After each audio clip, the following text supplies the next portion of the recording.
The year is 1532. Inca civilization is at its height. In less than a century, they've grown into the greatest power in the Americas. On this day, the bloody civil war is ended.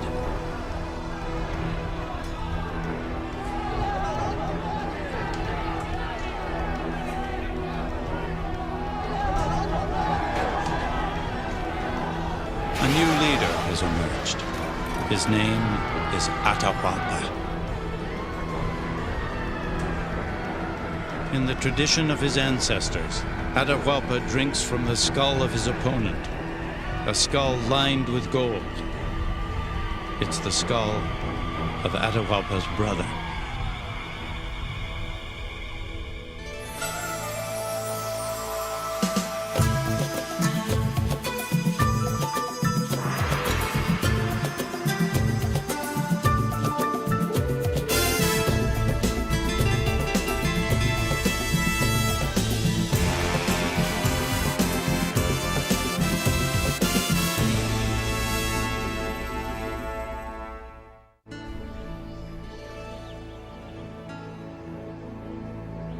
Atahualpa and the Inca thrived in a rugged, inhospitable region where few could even survive. Shaken by earthquakes and volcanoes, the towering peaks of their homeland had air so thin, visitors gasped for breath. And coastal deserts so dry, they turned men into mummies. Against all odds, the Inca rose out of a long line of civilizations who survived here for centuries. Civilizations like the Tiwanaku and Moche, Paracas and Nazca, Icachincha, Chancay, and Chimu, the Inca's mysterious ancestors. Some built great cities that today are melting into mud, or wove stories in cloth wrapped around their dead. Some honored ancestors, worshiping their mummies. Some are remembered by exquisite treasures. Others by age-old secrets, haunting images etched in the desert floor.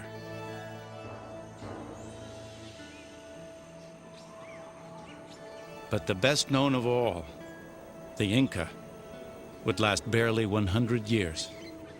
Soon after Atahualpa took power, a tiny but well-armed force of Spaniards would invade, threatening all the Inca had created.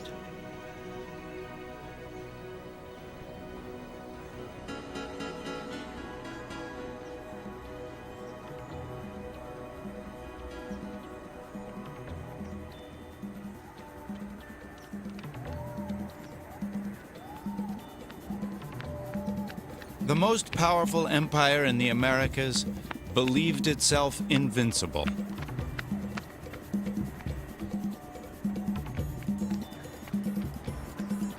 Their realm rivaled the size of the Roman Empire.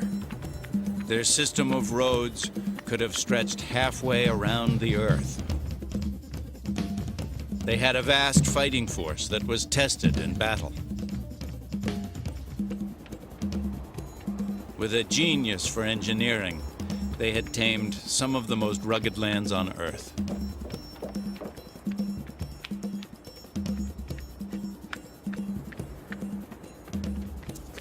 Their messengers covered 250 miles a day, even bearing fresh fish from sea level to 12,000 feet. They worshipped many gods, but believed the sun, called Inti, was their spiritual father.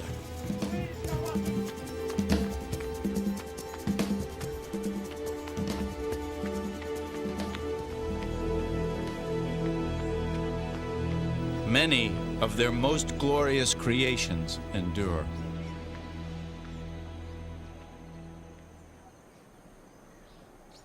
This magnificent city is one of many mysteries the Inca left behind. For centuries it lay hidden from the outside world, its purpose unknown, even to their descendants. It is called Machu Picchu.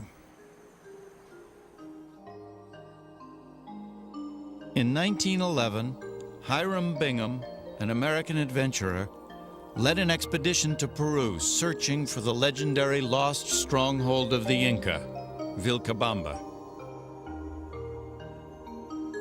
After weeks of frustration, Bingham followed a tip along a tortuous route high into the mountains. Soon, his struggle would all be worthwhile. Suddenly, I found myself confronted with the walls of ruined houses built of the finest quality Inca stonework.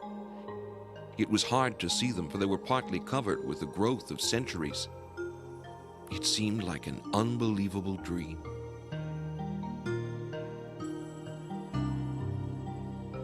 For 400 years, Machu Picchu stood in silence at the top of the world.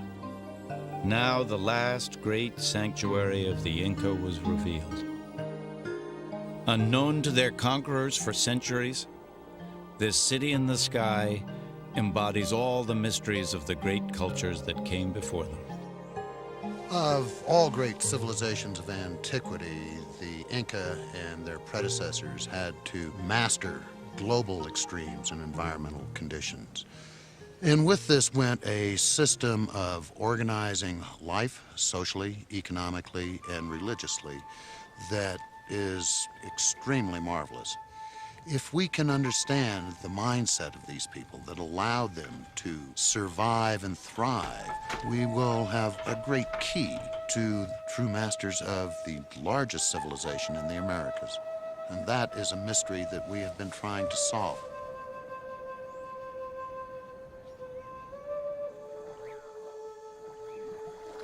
The Inca and their ancestors thrived by adapting to an unforgiving environment. Their bodies evolved, developing larger lungs and short, powerful legs to negotiate the steep mountain terrain. They domesticated animals like llama and alpaca, providing meat and wool for warm clothing.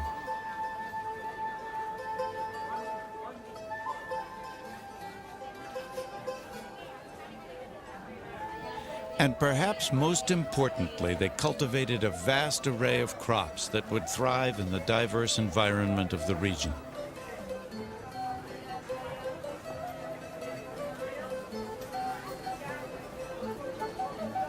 Corn was the most valued. They grew tomatoes and peanuts and over 200 types of potatoes. They cultivated cocoa plants, chewing the leaves to ward off hunger and fatigue.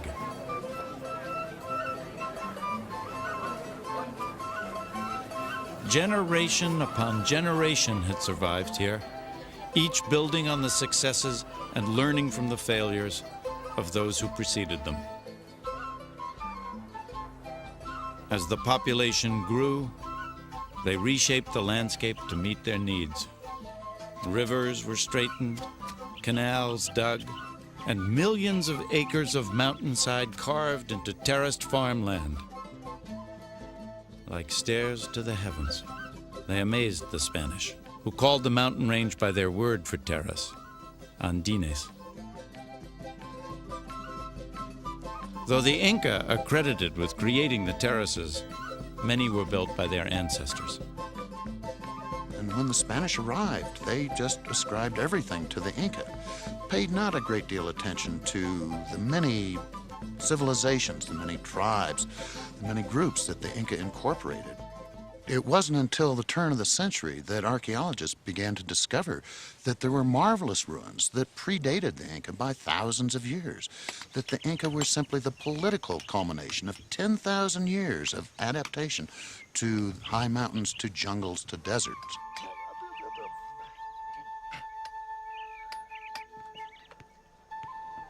These cultures were as varied as the regions they sprang from, but each had to master some of the harshest terrain and most severe weather anywhere on Earth. To the east, the Amazon, the world's largest tropical rainforest. Running west to the Pacific, the driest desert on Earth, home to the Nazca, the people of Paracas, and the Moche.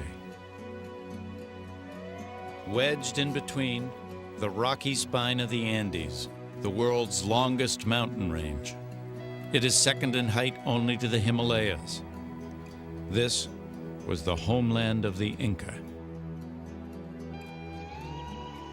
Here they thrived, despite the constant rumbling of volcanoes and earthquakes, shattering their cities and destroying the canals that were their lifeline. If you shake that landscape forcefully, those canal systems will break down, and it takes a very long time to rebuild them.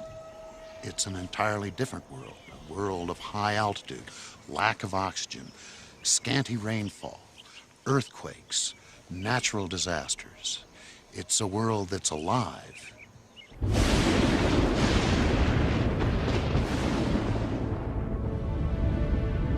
The Inca and their ancestors stood in awe of the power of nature. In addition to Inti, the sun god, they worshipped the mountains, the earth, thunder, and the moon. They expanded their pantheon with each new people they conquered, incorporating new idols and spirits as their own.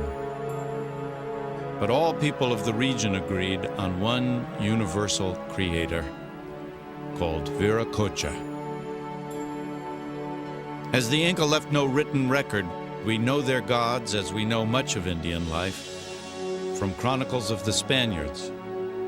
Pedro de Cieza de Leon arrived in 1535.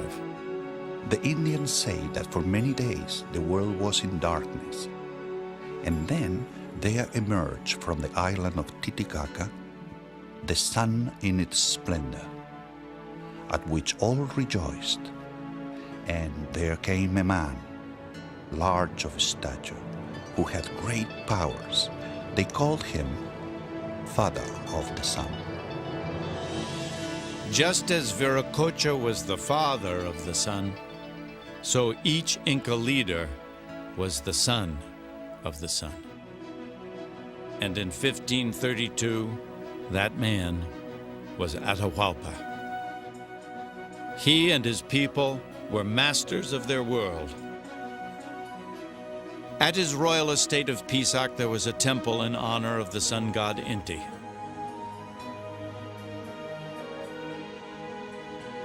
Though this was a sacred site, a fortress protected the emperor, his court, and the rich farmland on the terraces below.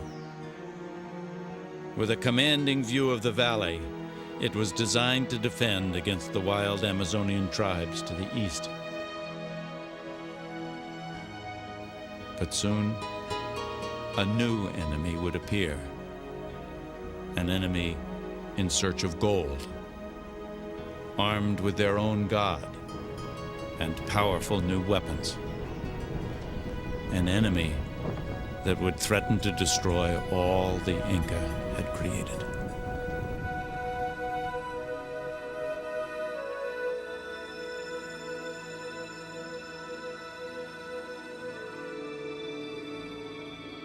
Inca emperors lived a life of extraordinary opulence. Atahualpa had many wives, and his choice of the most beautiful Inca women to serve his every need. His sacred body was clothed in the finest garments, worn once, then ceremonially burned. He ruled with absolute authority. In the empire's most lavish festival, he was honored as a living god.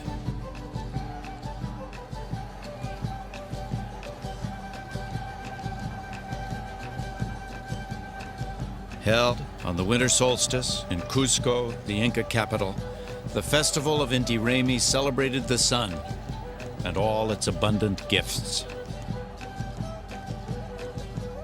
The Spanish outlawed Inti Raymi, but it was revived earlier this century.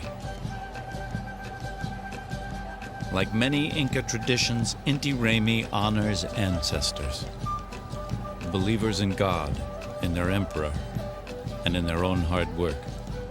This system of belief recognized one's ancestors as being extremely important. Your grandfather, your great-grandfather, established where you would be in society. And because ancestors were so important, these folks engaged in what we call ancestor veneration, worshiping your ancestors. A major part of that was making sure that the ancestral body was kept intact. And to accomplish this, mummification of bodies became very, very important. The dead emperor would be embalmed, kept in his palace, but in a quasi-alive state.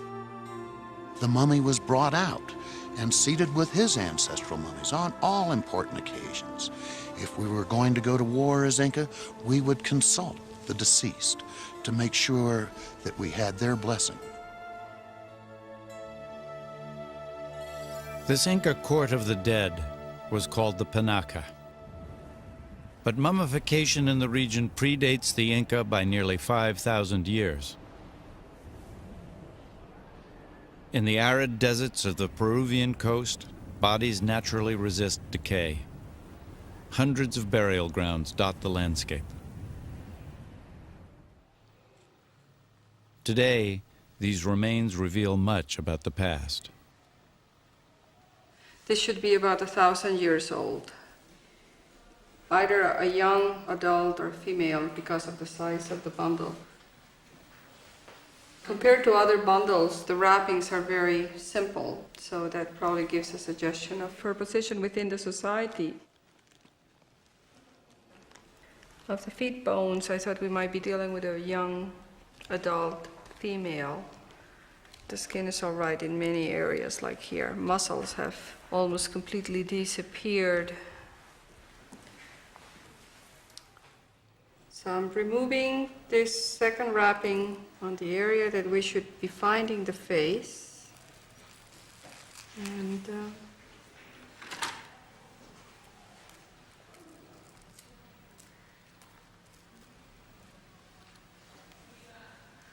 but the hair is there. It has a hairdo that includes braids.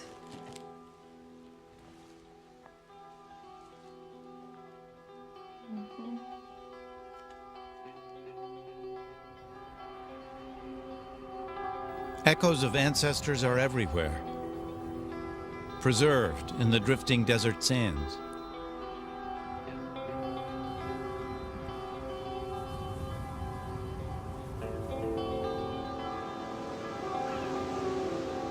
Despite the harshness of the coastal desert, advanced civilizations thrived here.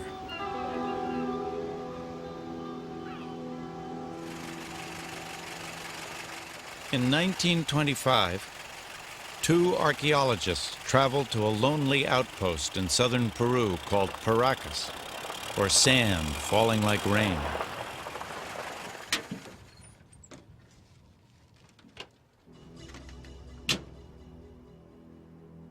They are drawn by reports of a large burial site in the desert.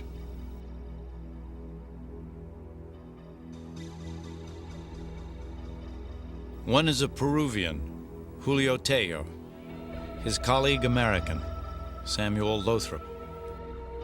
It is astonishing that such advanced cultures could have developed in this beautiful but barren setting. But more and more, remarkable artifacts were showing up on the black market. And out here, the evidence is even stronger.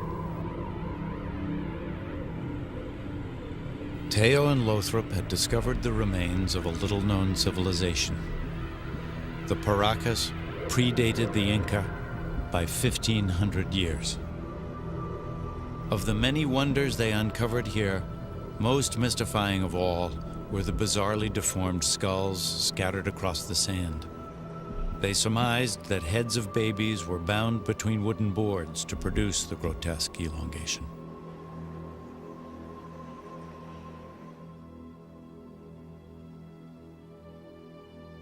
The deforming of the skulls began when a child was born and continued until they were 3 or 4 years old.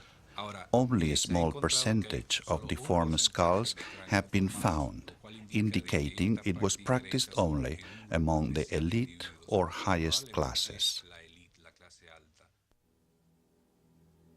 Even more remarkable still were skulls with holes drilled or cut into them, a procedure called trephination. Trephination was initially a form of surgery for fractured skulls, but later on it was used in rituals to allow malignancy or diseases to escape. Remarkably, we know that about 60% of the people who had this procedure performed survived the operation.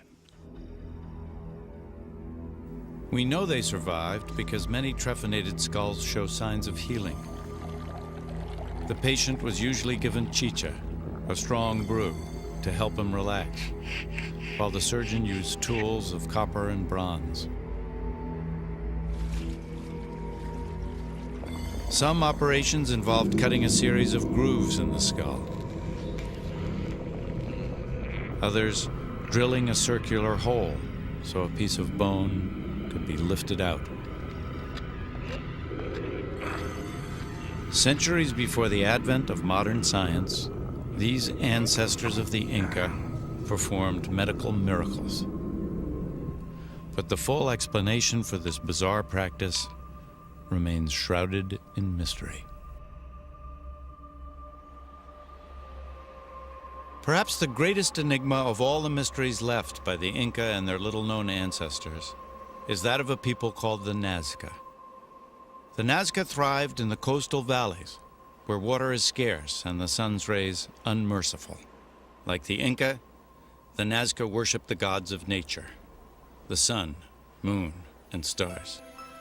In the desert, they constructed lines and symbols that mystify to this day. For them, the desert may have been a cathedral for sacred prayer, a celestial calendar to mark the seasons, or some have claimed a giant canvas for messages to ancient space travelers, creatures from other worlds. We may never know. All that remains of the Nazca now are giant riddles in the desert sand, mysteries that have baffled scientists and spawned a controversy bordering on science fiction. The Nazca lines stretch over 135 miles of desert. This bird is 450 feet long. Others are simply straight lines that run for miles on end. Though they can be seen clearly from the air, on the ground they are barely visible. For over 1,000 years, they remained unknown to the outside world. It wasn't until the 1920s that airline pilots began referring to the prehistoric airstrips.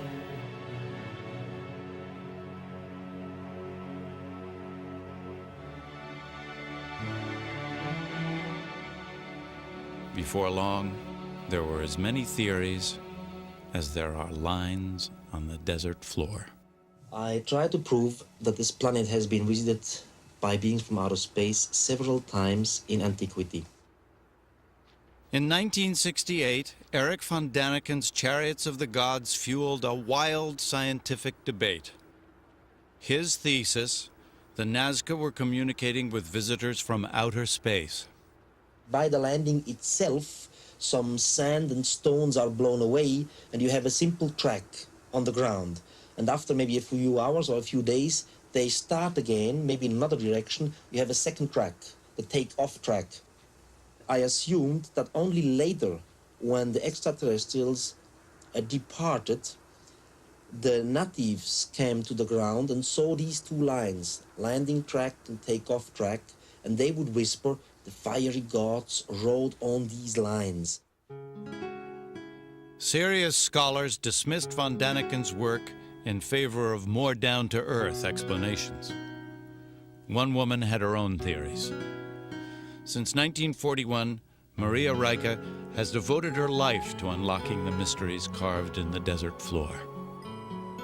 I started walking just to see what was there. I walked on a line, and suddenly I found myself at the center of lines and followed a little further and found winding pathways which proved to be the figure of the spider. And from then on, I was immersed in all this vastness, and I just looked for small winding pathways to see if there could be a figure. Reiche spent years carefully measuring the lines and plotting their relationship to the movements of the sun, moon, and stars. She concluded the geometric lines are a giant astronomical calendar, telling the ancient Nazca when to plant, irrigate, and harvest their crops. While her science may be sound, some feel she overlooked an important point. Somehow she neglected the anthropological part. She didn't account for who made these lines. The evidence implies that since a lot of people worked at building these hundreds of lines, they must have had a ceremonial significance. They were some kind of ritual road that led people to certain important centers. It is likely that these lines were placed where dances and rituals were practiced. This is the annual pilgrimage to the Andean shrine of Coya Riti. Every year, the faithful from villages across the region follow ancient pathways to honor the gods who dwell in the mountains above. At the ceremony's climax, the Indians form giant human lines in view of the surrounding peaks and in praise of their gods.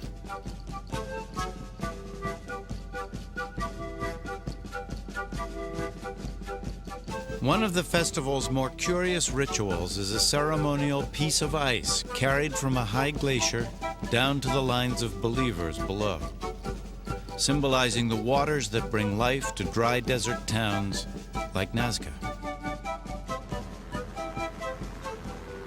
The mysterious relationship between the lines and the water has fascinated many. Eduardo Herran, a photographer, believes the lines were drawn to guide birds whose arrival signals the coming of the rains. The Nazca needed water, and it's possible that they designed the lines for the condors to see. When the condors fly over the lines, they are announcing that the rain from the Andes is on its way, that water is coming, and that's very important for the Nazcans. During the last years, we have identified nearly 300 new drawings. It's most important to be aware that Nazca is a unique monument, that it doesn't exist in any other part of the world. Today it's easy to marvel at the lines from the air. Could the ancient Nazcans have flown as well? In 1975, adventurer Jim Woodman and balloonist Julian Knott attempted to prove they could by building a hot air balloon using materials the ancients would have had in ready supply. They used reeds for the basket and cotton cloth for the envelope. They funneled heat from a fire pit and lifted off, flying over the desert for 2 glorious minutes.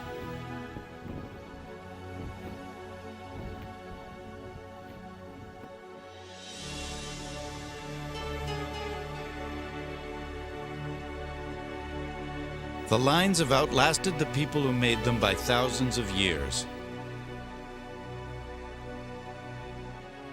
surviving earthquake, drought, and downpour,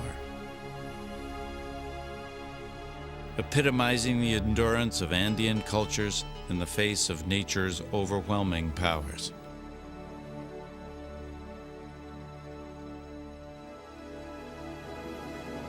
But another force was gathering strength on the horizon.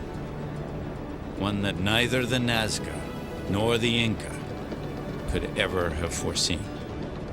A force that would appear as alien to Atahualpa as a man from outer space.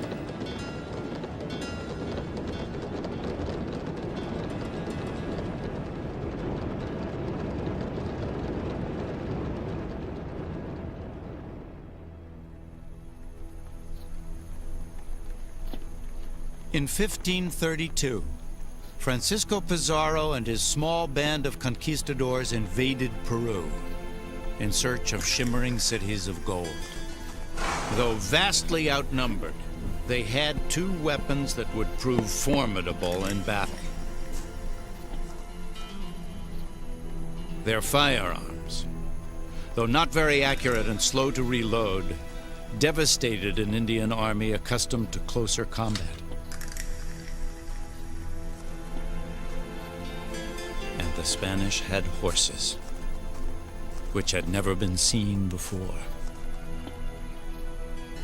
One 16th century chronicler wrote, "The Indians were so terrified by the furious onrush of horses that they dared not appear in an open field, for 10 horses could disperse 1,000 Indians.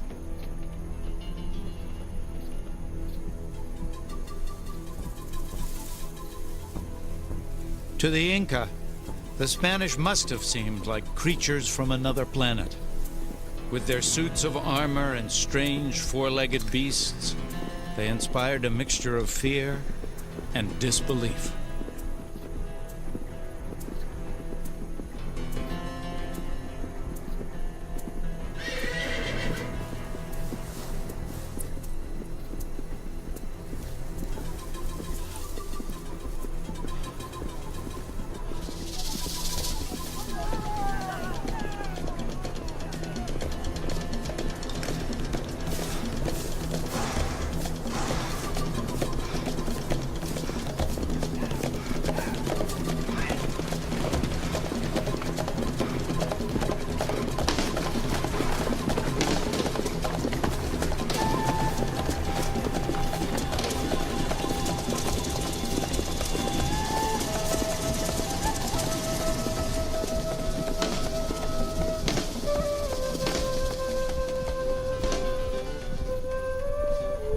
On November 16th, 1532, Pizarro and his men would come face to face with Atahualpa. The event was recreated in the feature film The Royal Hunt of the Sun. The Spaniards were only 168 strong. More than 80,000 Inca warriors camped nearby. But Atahualpa and his entourage of thousands came unarmed. He had no idea the Spanish might fight. His plan was to capture their horses for breeding. On a signal, Pizarro's troops attacked.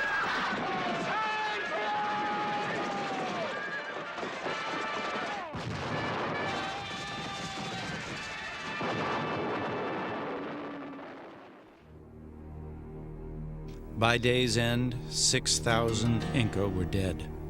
Yet not a single Spaniard.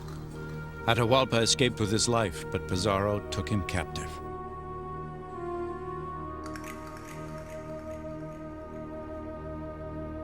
To gain his freedom, Atahualpa proposed a sensational ransom. He pointed to a spot high on the wall of his cell and offered to fill the room with gold. The chamber was roughly 22 feet long by 17 feet wide. Pizarro doubted it could be done, but gave Atahualpa 2 months to keep his pledge. Every corner of the empire was scoured for treasure, some dating back centuries, much of it captured by the Inca as their empire expanded.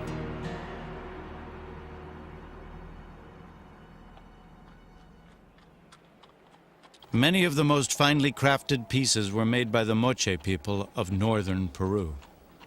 The Moche flourished at about the same time as the Nazca in the south, reaching their height around 500 AD.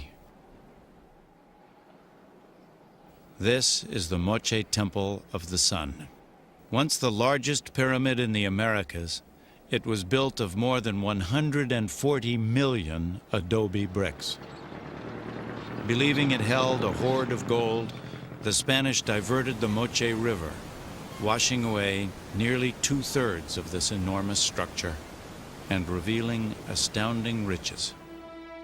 The Moche Kingdom was small compared to the Inca, but it was fabulously wealthy. For the elite, it was a life of high ceremony and bloody human sacrifice. The common people were rigidly organized and worked hard to build the state. Fertile fields were watered by elaborate irrigation systems, making their coastal valleys among the richest in all Peru. And they reaped the bounty of the Pacific Ocean. Descendants of the Moche still fish as they have for centuries. Strong men in reed boats casting their nets on the waters.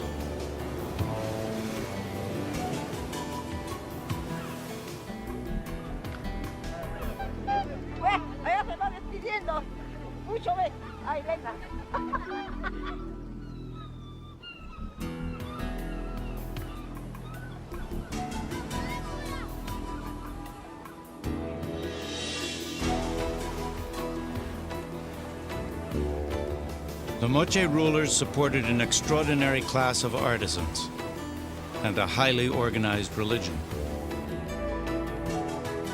The images on their temple walls and ceramic pots hinted a life for the nobility filled with enigmatic ritual and erotic sexual practices.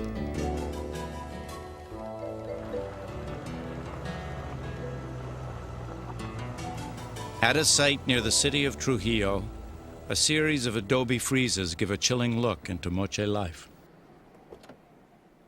It is called El Brujo. Local people had known about El Brujo for years and often searched for artifacts to sell on the black market. One was Arturo Carrera, who discovered the friezes in 1983. First we found a mummy bundle, and as we moved it, we saw the relief of the facade. Reliefs so beautiful that impressed us so much that we covered them with dirt and decided not to tell anybody. They were so beautiful that we were afraid others would come back and destroy them or rob them.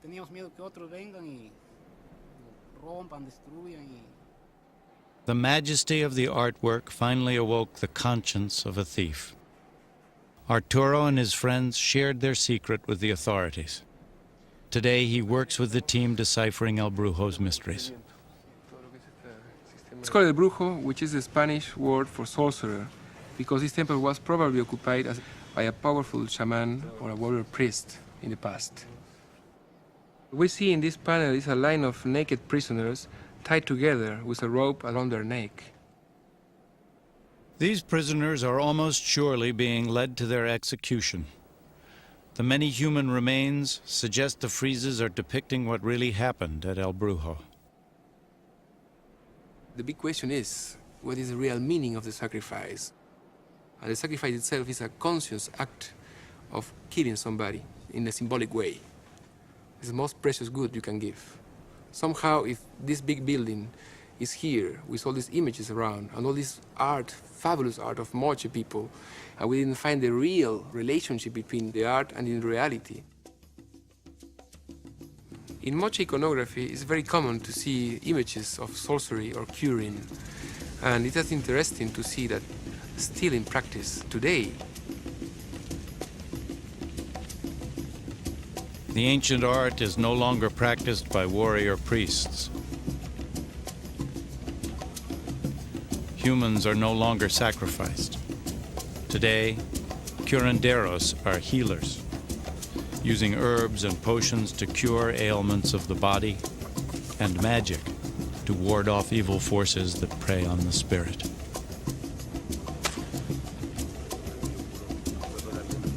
I cure not only God's diseases, but also those that come from evil means. For instance, I cure an evil air, an epilepsy, a mental disturbance in the brain, all these things. Among the curandero's potions is a powerful hallucinogen made from the San Pedro cactus.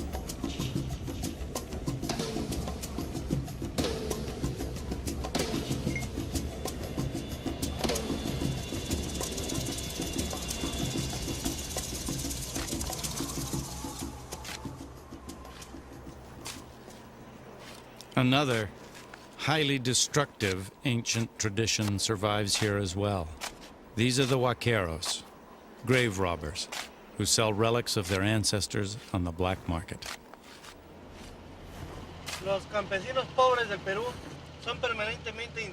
The poor farmers of Peru are encouraged to plunder the tombs of their ancestors by the growing black market in artifacts of the United States and Europe. In October of 1987, I was called by the police to help in identifying some recently seized artifacts. But upon my arrival, they showed me the most impressive treasure. Among them was an impressive gold head with eyes of silver and lapis lazuli.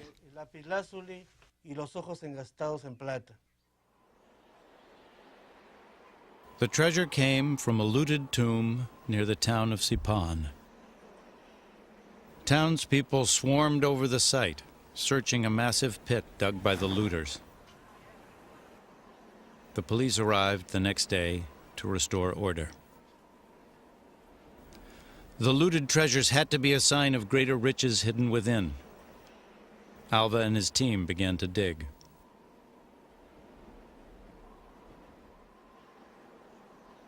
After sifting through the rubble for days, they focused on a 10-meter plot near the summit.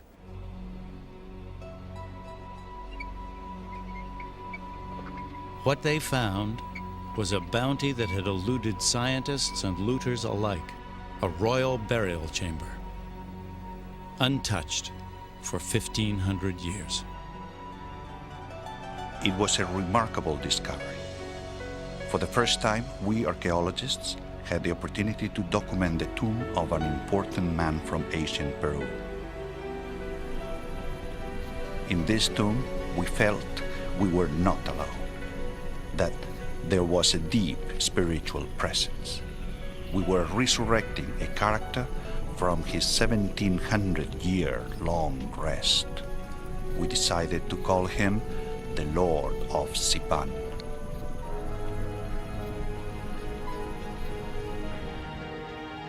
He was about 35, perhaps 5.5 feet tall. He was surrounded by men and women, even a dog, no doubt his companions in life. And to his grave he took a staggering array of wealth.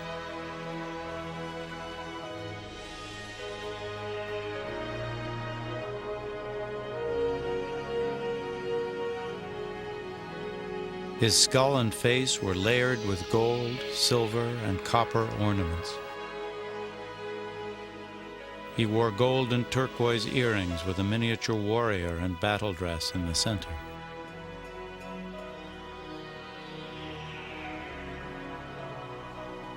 Fully excavated, the Lord of Sipan's tomb was judged to be the richest in the Americas. For Alva and his colleagues, it was the discovery of a lifetime.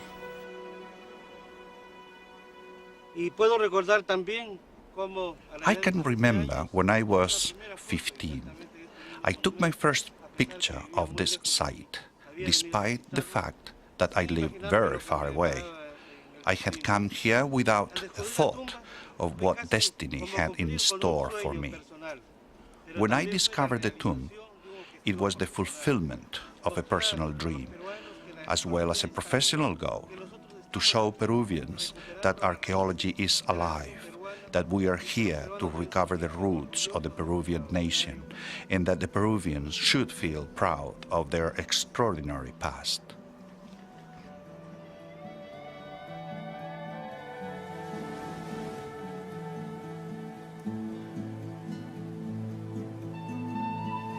The Moche reign came to an end between 650 and 800 AD.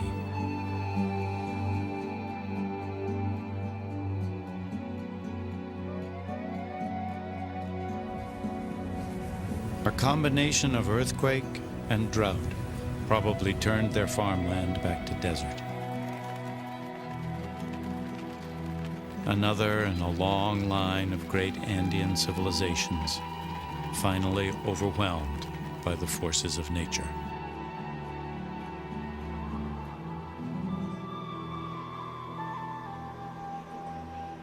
For the Inca, the end of their empire came differently.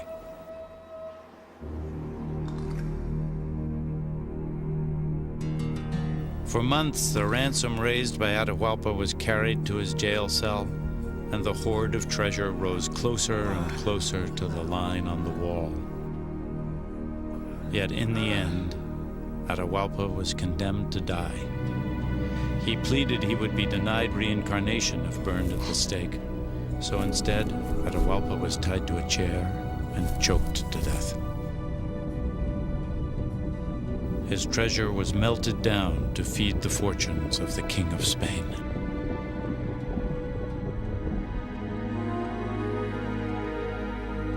Though their empire was defeated, the royal Inca mummies continued to be worshipped in secret. But these powerful symbols of Inca tradition were a threat to the Catholic Church, which was trying to convert the masses to Christianity.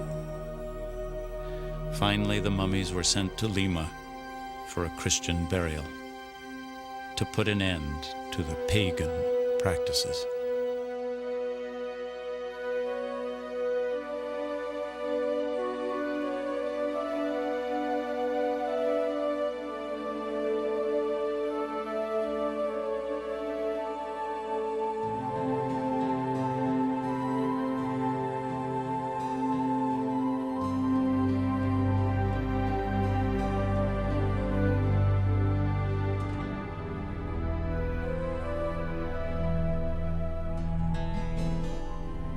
The 16th century chronicler Garcilaso de la Vega described their departure from Cusco. They were wrapped in white sheets, and the Indians knelt and bowed, sobbing with tears as they passed. The Spanish, too, took off their hats, since these were royal bodies.